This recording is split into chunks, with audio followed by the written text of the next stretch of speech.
Today, we're celebrating LGBTQIA+ Pride and Juneteenth, fanning over Marvel Studios' Ms. Marvel, and so much more. I'm Andre. And I'm Jenny. This is What's Up Disney Plus, where we talk all things Disney Plus.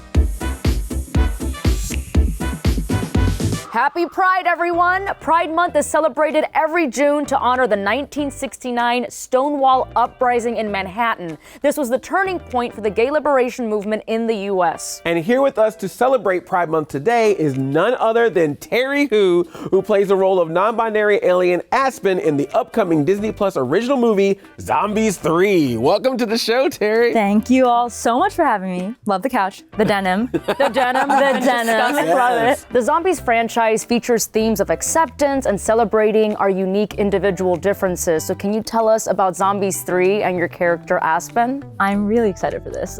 Zombies 3 is the final installment of the Zombies franchise, and like Zombies 2, tells the story of what happens when a group of outsiders comes to Seabrook and kind of what happens. This time it's not werewolves, it's aliens this time. There's Alan, Aspen, and Allie. We all have like very distinct personalities. Aspen is non-binary, I am non-binary as well, so we love that. And to describe Aspen, they are super excitable, super like curious, very childlike, I would say. Allie and Alan have like their very own specific quirks and personalities, and I think Aspen helps kind of ground them and stay focused on the mission. Yeah. Okay. Which is what we're in Seabrook for. Yeah. Ooh, got a little tidbit of plot there.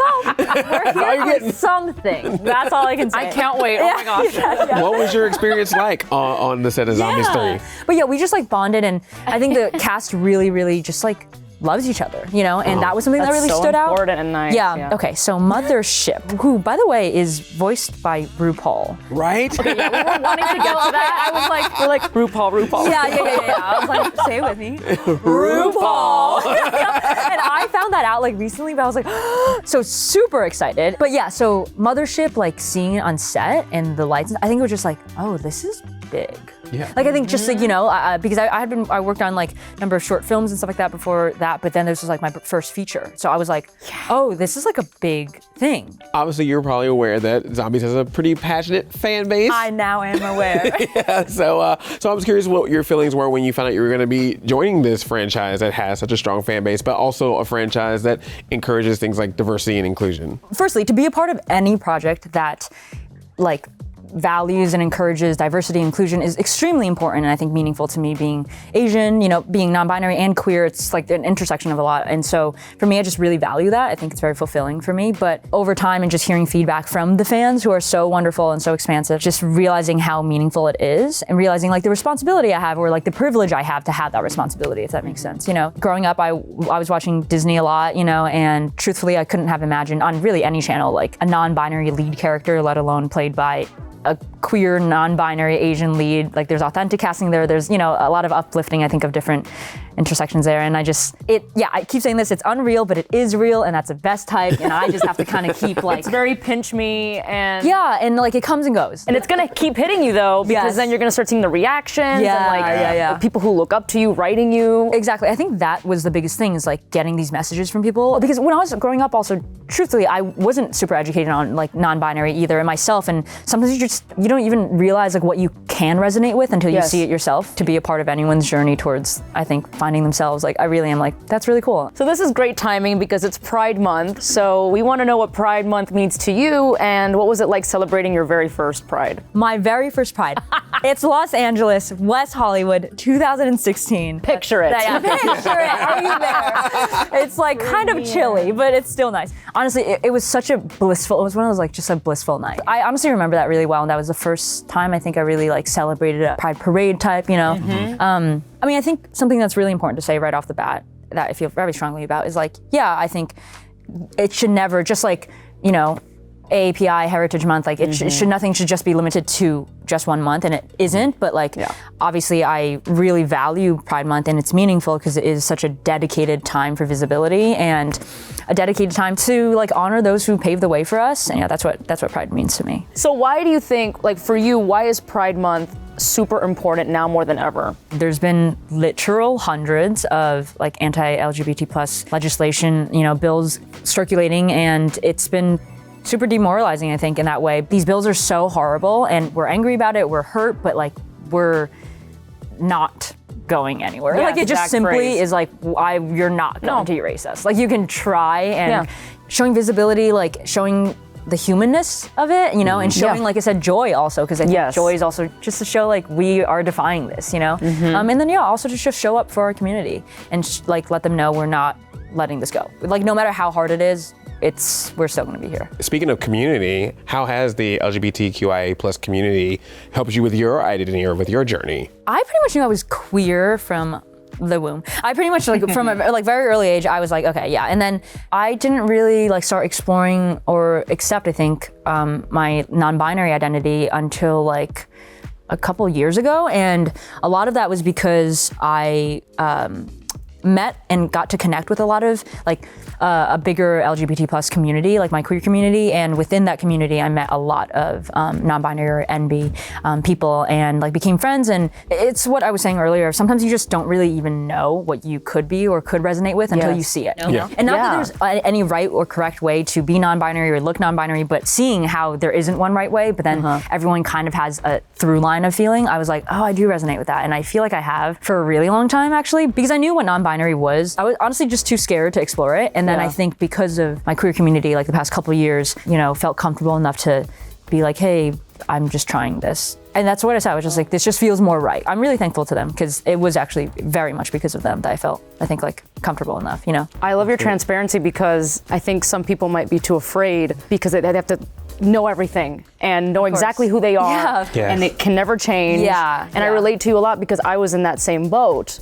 Oh, okay. Because I'm bisexual, I identify as bisexual, but I didn't see that on TV. Yeah. And then it wasn't until I found my community and people that were like me, and I was like, oh. Exactly. Community is extremely important. Exactly. For support, but also just to see the possibility. And learn from others. Yeah. And like, just having these conversations. Yes, it is scary because I get people's fear of, what if it's wrong? Like, I have to be this and I have to, and I think just like the best thing we can do is very like, just know your intention is like trying to become the better you, and that's fine. Yes, I love that. Become the better you, the ultimate you. And if it changes or whatever that looks like we can talk about it. You know what I mean? So, speaking of representation and everything in media, as a non-binary actor, do you currently feel represented more? Obviously, growing up, could not have even thought of it, genuinely. Now I think, in the past few years, like I know of like a handful of non-binary actors that are coming up, and it's really cool to see. And I think probably fewer non-binary characters that like are in lead roles.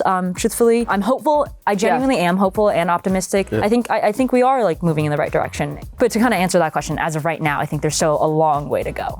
But it is exciting, like to know that there is stuff coming. Zombies 3. Zombies 3. July, Zombies 3. Disney July 15. What does a non-binary representation look like to you in terms of storylines or characters? Like, what would you like to see? Holistic representation, or like true representation of a group or community, requires, in my opinion, two types of stories.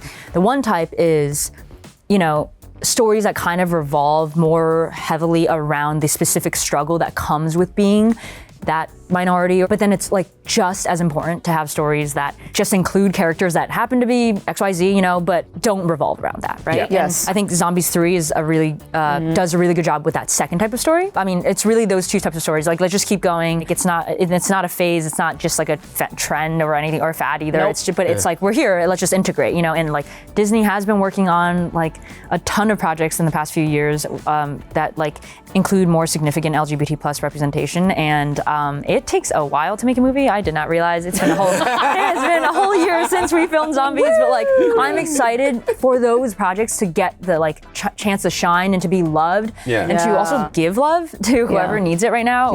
And let's make sure that we like diversify and actually like keep creating these characters that are just actual characters, I cannot thank you enough for joining us today. Thank you. Thank you all for having me. We're so excited for you, and thank you for sharing with us, because everything you said was just gold. Thank you. Thank you for the denim. Absolutely. Absolutely. And when is it streaming again? I think it might be like halfway July 15th on Disney Plus.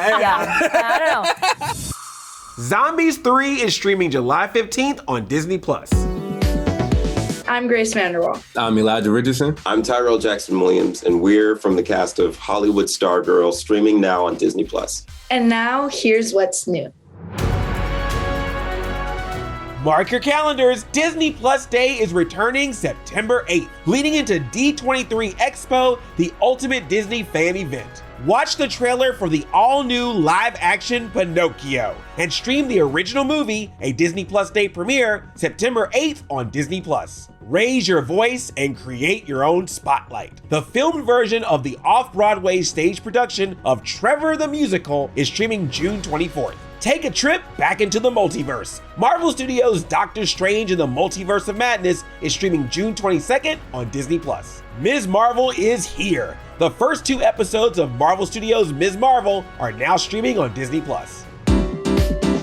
June 19th marks the celebration of Juneteenth. Past, present, and future, we observe the rich history, iconic trailblazers, and milestone accomplishments of the Black community. On June 19, 1865, in Galveston, Texas, the emancipation of slavery in America officially marked Juneteenth. Disney Plus celebrates Juneteenth with its Black Joy collection, highlighting the works and accomplishments of the Black community through media and creativity. In Disney and Pixar's Soul, music teacher Joe Gardner dreams of performing jazz on stage. After an untimely accident sidelines that dream, Joe's soul is transferred to the great before. Here, he's paired with 22, a new soul who helps him answer some of life's greatest questions. In the high-energy, music-driven Cinderella story, Sneakerella, Elle, an aspiring sneaker designer from Queens, works as a stock boy in a shoe store and hides his talent. But after a chance encounter with sneaker royalty Kira King and a sprinkle of magic, Elle finds the courage to lace up and dream big. Black is King, a visual album from Beyoncé, reimagines the lessons of the Lion King for today's young kings and queens in search of their own crowns. The voyages of Black families throughout time are honored in a tale about a young king's transcendent journey through love and self-identity. The comedic series Blackish takes a fun yet bold look at one man's determination to establish a sense of cultural identity for his upper middle class African American family in a predominantly white neighborhood. And in the season 4 opener, the Johnson family seeks to raise awareness for the holiday in an episode titled Juneteenth. In his acclaimed debut as a filmmaker, Amir Questlove Thompson presents the Academy Award-winning Summer of Soul, or When the Revolution Could Not Be Televised. Part music film, part historical record, this powerful documentary transports us to an epic event that celebrated Black history, culture, and fashion. You can stream all these and more now on Disney+. Marvel Studios' Ms. Marvel follows talented artist and Captain Marvel superfan Kamala Khan, whose life changes when she gets superpowers of her own. And life only gets better with superpowers, right? Now let's hear from the cast and crew of Marvel Studios' Ms. Marvel. Ms. Marvel is the latest addition to the Marvel Cinematic Universe. It's a slice of life from this beautifully rich immigrant community. It's the story of Kamala Khan, a Pakistani-American girl who's like in between those two worlds, those two cultural worlds. She gets superpowers and it changes her life in such a big and wonderful way. It's that coming-of-age story that everybody will follow. Watch her go on this epic, heroic journey of self-discovery. She goes on to become the savior of New Jersey. My character is Muniba Khan. She is Kamala Khan's mother. She is a fiercely loving, protective, kind woman, but also very fierce. You know, it's really amazing being involved in the first Marvel series featuring a Pakistani American and Muslim superhero. Never thought that this would be possible. We have a deep connection as, teenage Muslims ourselves when we were younger. We feel her story and her struggles, and it's just a very personal story. Everyone felt ownership and saw themselves a bit in this story, whether you're from those groups or not. It is the greatest achievement of my life. The opportunity to be here, it means the world to me. I hope audiences are able to find comfort in Kamala as a character. I hope fans are able to relate to her and are motivated by her. I hope everyone sees themselves in her. I think she's a stand-in for anyone that's ever loved something and found themselves a part of it one day. Celebrate who you are and celebrate your identity and the communities that you belong to. Be sure to check out Ms. Marvel streaming now on Disney+. We celebrated Pride Month and Juneteenth and daydreamed the day away with Ms. Marvel. That's our show. Be sure to head on over to Disney Plus to stream all of these and more. Happy Pride. Happy Juneteenth, and to all the Disney Plus dads out there, Happy Father's Day. We'll see you next time.